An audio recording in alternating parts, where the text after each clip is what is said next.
As we approach COP29 set to take place in Baku, Azerbaijan, this year November 2024, the stakes have never been higher. The world is watching and the billions of people are counting on this pivotal moment to make a real difference. Our planet's thermometer is hitting record highs and extreme weather events are no longer distant threats. They are now a daily reality for people across the globe. COP29 is more than just another meeting. It is a chance to take concrete action on the climate crisis that defines our time. This conference will focus on two key areas: enhancing ambition and enabling action. Both of these are critical if we are to meet the urgent demands of our climate crisis. The world cannot afford incremental change. We need bold, transformative solutions, and that's exactly what COP29 must deliver. Let's look at COP28 once before we talk of COP29. Coming to COP28, I attended this COP28 in Dubai, UAE in December 2023, where I had the chance to explore several innovative stalls in the blue zone, showcasing creative solutions to combat global warming and climate change impacts. COP28 was the 28th annual United Nations Climate Change Conference. It was held from 30th November to 30th December at Expo City in Dubai 2023. This conference held annually since the first UN climate agreement in 1992, except for 2020, it was not held due to the COVID-19 pandemic. COP is a platform for governments to negotiate policies aimed at limiting global temperature increases and adapting to climate change consequences. Though the event was scheduled to end on 12th December 2023, it was extended due to Saudi Arabia objections to the final agreement. On 30th December, COP28 President Sultan Al Jaber, he announced a compromise deal, which is known as the UAE consensus. This global pact was historic in that it explicitly acknowledged the need to transition from all types of fossil fuels. However, it faced criticism for lacking a clear commitment to phase out or phase down fossil fuels. In COP28, there were heated discussions, impassioned speeches, and a lot of promises were made. The focus was on the rapid transition away from fossil fuels to scaling up climate finance, building climate resilience, and addressing the loss and damage already being felt by vulnerable communities. The conference was also highlighted the need to transform our food system, which contribute heavily to greenhouse gas emissions. Let's look at the numbers. Experts agree that in order to keep the 1.5 degrees Celsius warming limit within reach, we need to reduce global emissions by 43% by 2030. Yet the current national climate plans fall far short of this goal. The phasing out of fossil fuels, subsidies, and the investment in renewable energy that we desperately need is moving at a snail's pace. And every year, climate change gets worse. The wildfire, the floods, the droughts, they are happening right now. And they are getting more extreme. In the meantime, fossil fuel companies continue to profit, governments continue to delay, and we continue to hear the same lofty promises about net zero by 2050. At COP28, developed countries once again discussed the $100 billion annual climate finance commitment to developing nations. That money was supposed to flow by 2020, but here we are 3 years later still talking about how to deliver it. The countries most affected by climate change, those least responsible for causing it, both are already suffering from the rising sea levels, devastating storms, and crop failures. COP28 made some progress toward addressing the financial needs for loss and damage. But we are still far from a solution that matches the scale of the problem.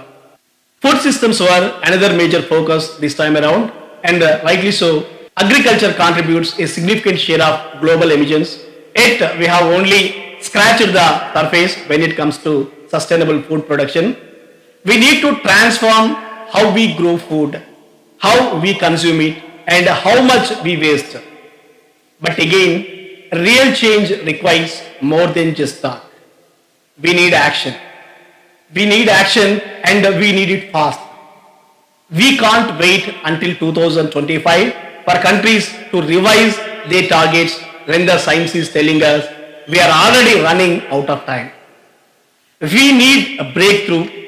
We need breakthroughs in clean energy, carbon capture, and climate smart agriculture. The reason COP28 didn't bring about the dramatic changes we need is the same reason the last 27 conference didn't either. The political will simply is not there. Governments know that asking their citizens to make sacrifices.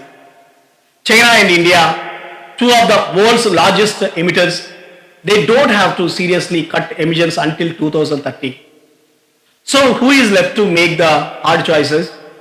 Western countries are understandably reluctant to cripple their economies while others continues to expand theirs. Let's be honest, COP meetings have become more about making noise than making progress. They are filled with diplomats and leaders posturing for the cameras, shaking hands and signing documents that sound impressive but lack teeth. Every year we raise awareness, but awareness doesn't stop the planet from warming. Promises are made, but those promises are not kept. What we need is more than just another COP summit. We need a roadmap. We need a roadmap that doesn't just kick the can down the road to 2050. We need real, actionable plans that include the immediate phasing out of fossil fuels, the development of renewable energy, and a massive scale in the Department of Innovative Technologies that can disrupt the status quo. We need investments in grid-scale storage, advanced battery technology, and biofuels for sectors like aviation that can't simply switch to wind or solar power overnight. Most importantly, we need the political courage.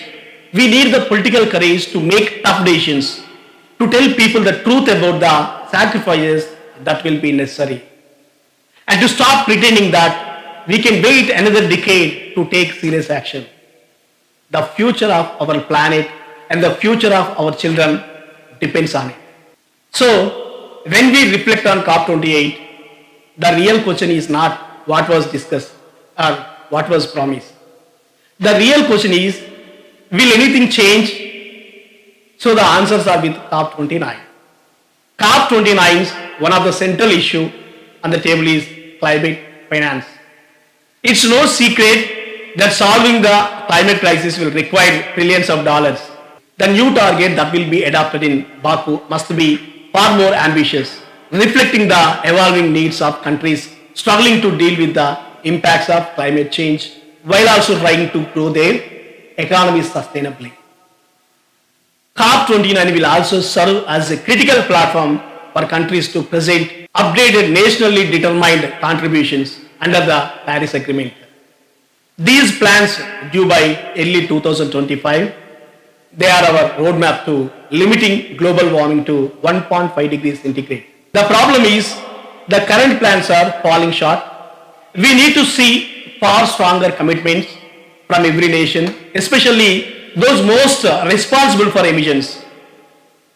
The window to act is closing, and if we don't get these next NDCs right, we will be locking ourselves into a future where the impact of climate change become irreversible. Of course, the challenge is that political will is often adds with the what's necessary to meet these climate goals. But we don't have the luxury of waiting for politics to catch up the science. At COP29, we need leaders who are willing to make the tough decisions now, even if those decisions come with political risk. Because the truth is, the longer we delay, the harder the transition will become.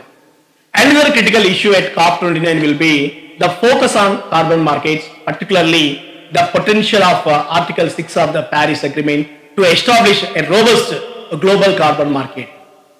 This could be a game changer if done right, allowing countries and companies to trade carbon credits and incentivizing emission reduction on a global scale. But it must be transparent. It must be transparent, it must be credible, and it must be effective. Loopholes or weak enforcement could turn it into little more than a greenwashing mechanism, allowing big polluters to continue business as usual. We also can't ignore the importance of technology and innovation. The solutions we need already exist. We just need the political and financial will to deploy them at scale. Clean energy technologies like wind, solar, and carbon capture and storage are ready to go. The problem is that many governments and businesses are still clinging to fossil fuels.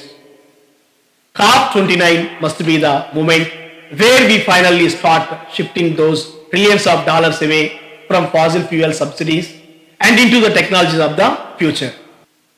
And let's not forget the power of nature-based solutions. Protecting and restoring our forests, wetlands, and oceans, they can play a massive role in mitigating climate change. These ecosystems are some of our most effective carbon sinks, and yet we continue to destroy them at alarming rates. We must use COP29 to reinforce the importance of conserving these natural resources, not just as a strategy for reducing emissions, but as a crucial part of building climate resilience. Lastly, COP29 cannot just be about the high-level agreements and abstract targets. It has to be about the real people, especially those in vulnerable communities who are already feeling the worst effects of climate change. The voices of those on the front lines of this crisis must be heard loud and clear, and their needs must be at the center of our climate solutions. When we talk about COP summits, the conference of the parties, there is often a sense of hope mixed with disappointment. People tune in expecting bold solutions, urgent action, and sometimes even transformative change. But let's face it, these meetings are built on a consensus model, which sounds great in theory, but in reality, it means progress happens at the speed of the slowest, most reluctant participants.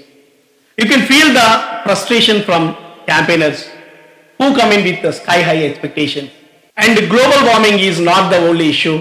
There are other environmental crises like biodiversity loss, water scarcity, and deforestation that are getting less attention because climate change sucks all the oxygen out of the room.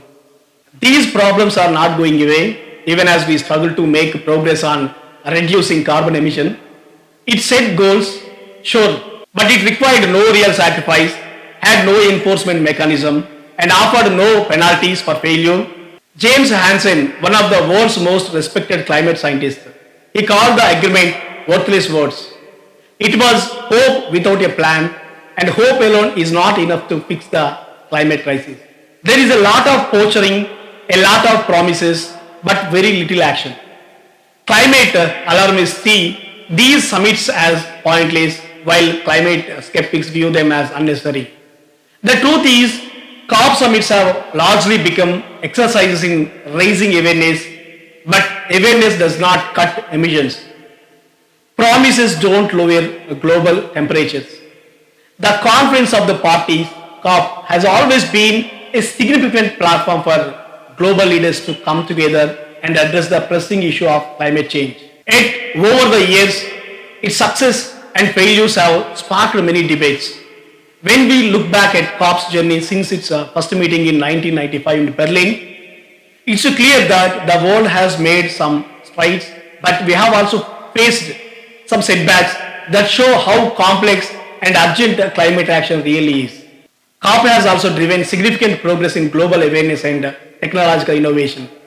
Renewable energy is expanding at a faster rate than ever before.